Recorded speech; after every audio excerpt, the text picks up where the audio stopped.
অভয়াকাণ্ডে প্রমাণ লোপাটের অভিযোগে গ্রেপ্তার টালা থানার ওসি অভিজিৎ মণ্ডল। এদিন শিয়ালদা আদালতে তোলা হয় অভিজিৎ মণ্ডলকে, পাশাপাশি আদালতে তোলা হয় সন্দীপ ঘোষকেও। অভিযোগ, সন্দীপের সঙ্গে মিলে তথ্য প্রমাণ লোপাট করেছেন অভিজিৎ এবং এদের দুজনকেই 3 দিনের সিবিআই হেফাজত দেওয়া হয়েছে।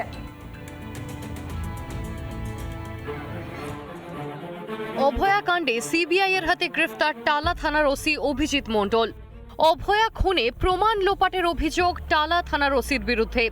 অভিযোগ, অভিজিৎ মণ্ডলের কথাতেই দেরিতে এফআইআর দায়ের করে পুলিশ। এমনকি 10টার সময় খবর পেলেও দেরি করে ঘটনাস্থলে আসেন টালা থানার ওসি, এমনটাই দাবি সিবিআই এর।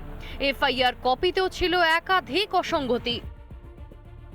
রয়েছে আননোন মিসক্রিয়েন্ট, অর্থাৎ একজন অজানা দুষ্কৃতী। এক্ষেত্রে প্রশ্ন উঠছে স্বাভাবিকভাবে, কলকাতা পুলিশ তদন্তের একেবারে প্রাথমিক পর্যায়ে নিশ্চিত হয়ে গিয়েছিল যে একজনই এই ঘটনা ঘটিয়েছে।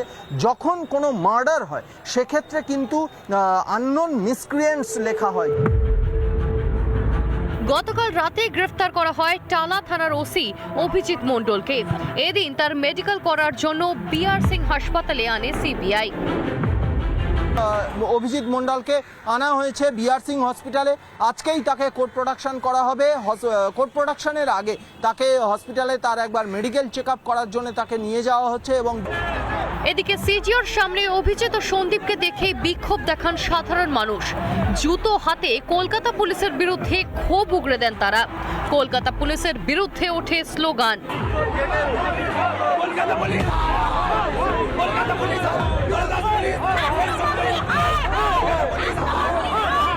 স্বাস্থ্য পরীক্ষার পর আদালতে তোলা হয় অভিজিৎ মণ্ডল ও সন্দীপ ঘোষকে। এই মুহূর্তে এই খুন ও ধর্ষণ কাণ্ডে তাকে গ্রেপ্তার করেছে সিবিআই। তাকে শিয়ালদা আদালতে আনা হয়েছে। শিয়ালদা আদালতে আনা হয়েছে অভিজিৎ মণ্ডল টালা থানার ওসিকেও।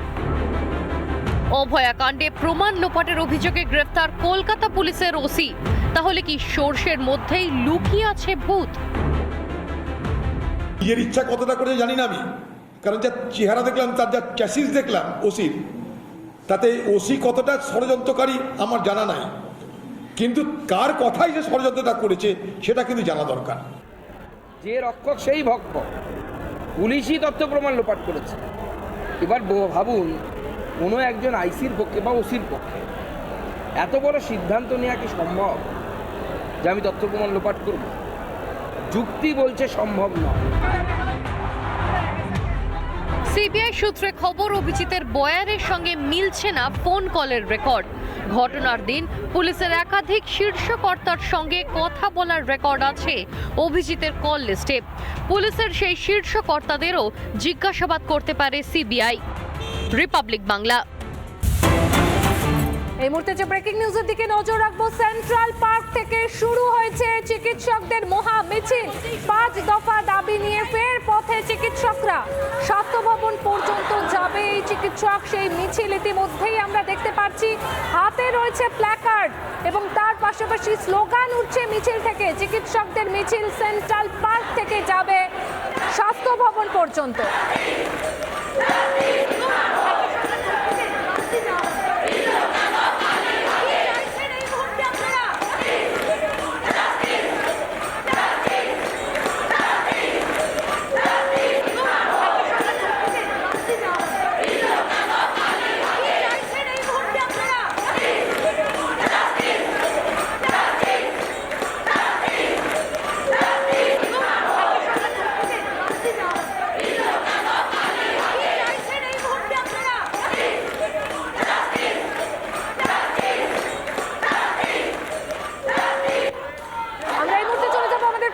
ভাস্করের কাছে। ভাস্কর, আমরা দেখতে পাচ্ছি জাস্টিসের স্লোগান উঠছে, আর কি ছবি এই মুহূর্তে?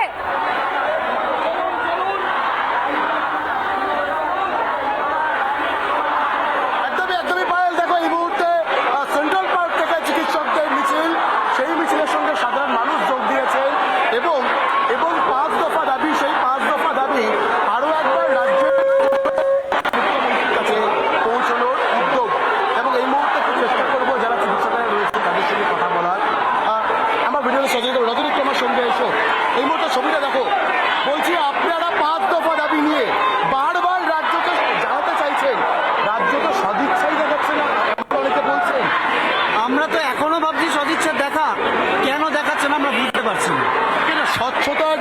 আলোচনা করে সমস্যাটা কোথায় বলুন তো? এটাই তো আমরা বুঝতে পারছি না যে কেন স্বচ্ছতা থাকবে না।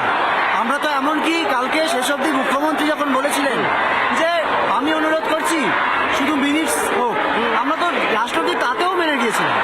আমরা তো তাতেও বলেছিলাম যে ভিডিও রেকর্ডিং করতে দিচ্ছে না। আমরা প্রথমে বলেছিলাম বাইল্যাটারাল ভিডিও। এই যে আন্দোলন মঞ্চে এসে বলা আইবাস, মানে আন্দোলনটাকে সীমিত করার চেষ্টা মনে হচ্ছে। আমরা বুঝতে পারি, দেখুন আপনারা তো ওনার মতো এত বড় রাজনীতিবিদ নই, উনি ঠিক কিভাবে আপনারা অরাজনৈতিকভাবে আন্দোলন করছেন, সেখানে রাজনীতি, বারবার রাজনীতির কথা বলা হচ্ছে। কেন কেন মানে চিকিৎসক বা স্বাস্থ্যকর্মীরা তো আর হার্ডকোর পলিটিক্যাল নয়। আমরা এই আন্দোলন রাজনৈতিক, কিন্তু আমাদের কোনো দলীয় রাজনীতির আন্ডারে নয়। তো সেইটাকে বারবার দলীয় রাজনীতির আন্ডারে করার জন্যই এরকম বিভাজন সৃষ্টি করা হচ্ছে। এবং বারবার করে চিকিৎসকেরা বলছেন যে যারা আন্দোলনকারী তারা কেউ পলিটিশিয়ান নন, কিন্তু যেভাবে মুখ্যমন্ত্রী স্বচ্ছতার সঙ্গে আলোচনাটা করতে পারছেন না, স্বচ্ছতার সঙ্গে করতে পারছেন না, সেই বিষয়টা নিয়েও কিন্তু চিকিৎসকেরা প্রশ্ন করছেন। এবং এই মুহূর্তে আমার ভিডিও সঞ্জীকান্ত বেরা আরও একবার ছবিতে দেখাচ্ছে সুবিশাল মিছিল সেন্ট্রাল পার্ক থেকে স্বাস্থ্য ভবন, 5 দফা দাবি, সেই 5 দফা দাবিকে সামনে রেখে তারা কিন্তু এই মুহূর্তে মিছিল শুরু করেছেন। এই মুহূর্তে বিকাশ ভবনের সামনে মিছিল, এবং এই মিছিল সরাসরি স্বাস্থ্য ভবন অব্দি যাবে।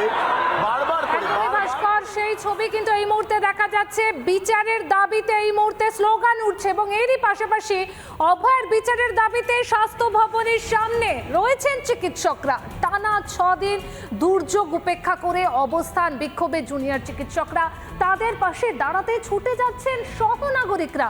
সঙ্গে অবশ্যই থাকছে নিজেদের সাধ্যমতো চিকিৎসকদের জন্য খাবারের বন্দোবস্ত।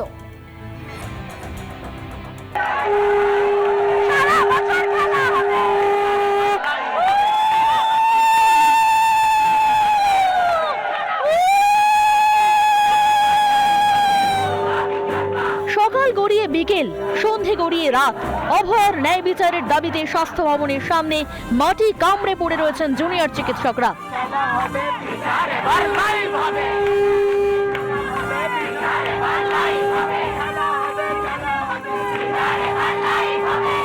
কড়া রোদ, টানা বৃষ্টি, সবকিছুকে উপেক্ষা করে আন্দোলনে অনড় ডাক্তাররা।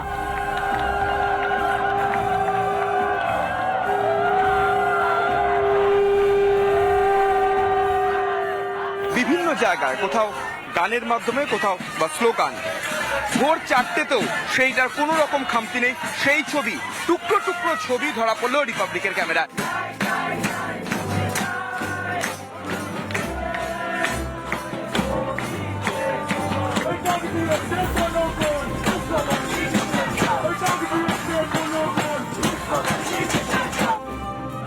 বৃষ্টির মধ্যে আন্দোলনকারীদের চা বিস্কুট দিতে স্বাস্থ্য ভবনের সামনে সস্ত্রীক হাজির হন নিউ টাউনের এনজিও বাবুরাও। শুধু আজ নয়, প্রতিদিন দুবেলা করে আন্দোলনকারীদের চা খাইয়ে চলেছেন তিনি। বাংলার লোককে জানাতে চাই যে আপনারা সল্টলেকে না নিউ টাউনে আসেন, এসে কি অবস্থায় এনারা আছে দেখেন। মানুষের খাতিরে না হোক, নিজের ঘরের বিবেচনা করে কেন বলছি, এরা যে কষ্ট করছে, কষ্টের আমরা ঋণ শোধ করতে পারবো না। বিচারের দাবিতে স্বাস্থ্য ভবন চত্বরে চলছে একের পর এক স্লোগান। এ যেন আন্দোলনের ঝাঁঝ বাড়ার বার্তা দিচ্ছে। অভিজিৎ মণ্ডল, যিনি টালা থানার ওসি, এবং প্রাক্তন অধ্যক্ষ সন্দীপ ঘোষকে প্রমাণ লোপাটের অভিযোগ, সেখানে এটাই প্রমাণিত হচ্ছে, যারা চিকিৎসকরা রয়েছে তারা এটাই বলছেন যে তাহলে এই ঘটনা একেবারেই সত্যি, আর সে কারণেই সিবিআই তাদেরকে গ্রেফতার করেছে। জুনিয়র চিকিৎসকদের পাশে ইন্ডিয়ান ডেন্টাল অ্যাসোসিয়েশন। মিছিল করে এদিন স্বাস্থ্য ভবনের সামনে হাজির হন ইন্ডিয়ান ডেন্টাল অ্যাসোসিয়েশনের চিকিৎসকরা। গ্রেপ্তার করা হয়েছে, তার জন্য এর জন্য যে কোনো সিবিআই এগেনস্ট বা সিবিআই পক্ষে সেটা বলা খুব মুশকিল, কিন্তু সত্যিকার যে ঘটনা যে উদ্ঘাটন করার জন্য আমরা এসেছি, এবং যতক্ষণ পেশা না হচ্ছে তার জন্য আমরা অভিযান চালিয়ে যাব। অন্যদিকে আন্দোলনকারীদের পাশে দাঁড়ালেন প্রাক্তন সেনাকর্মী ও তার পরিবারও। নিউ টাউন থেকে চা নিয়ে স্বাস্থ্য ভবন চত্বরে ছুটে যান তারা। যারা সাধারণ মানুষরা রয়েছেন বিভিন্ন জায়গা থেকে ছুটে আসছেন এবং তাদের পাশে থাকার বার্তা দিচ্ছেন। নিউ টাউন থেকে এই মুহূর্তে এসেছেন যারা প্রাক্তন সেনাকর্মীর যারা রয়েছেন, তারা কিন্তু ইতিমধ্যে এসে উপস্থিত হয়েছেন। এখানে এসেছি নিজেদের ভাই বোন ছেলে মেয়েদের সঙ্গে দাঁড়াতে। এটা একটা অসাধারণ লড়াই। আমরাও তো লড়াই ক্ষেত্রে থাকি, দুটো কথা বলতে চাই, there are no runners up in war. এরা যেন এই যুদ্ধটা জেতে, সেকেন্ড পজিশন নেই, এরা যেন ফার্স্ট হয়। দাবিতে অনড় জুনিয়র চিকিৎসকরা, একই অবস্থায় পড়ে রয়েছেন তারা। চিকিৎসকদের কুর্নিশ জানাতে পা বাড়াচ্ছেন আম জনতাও। রিপাবলিক বাংলা।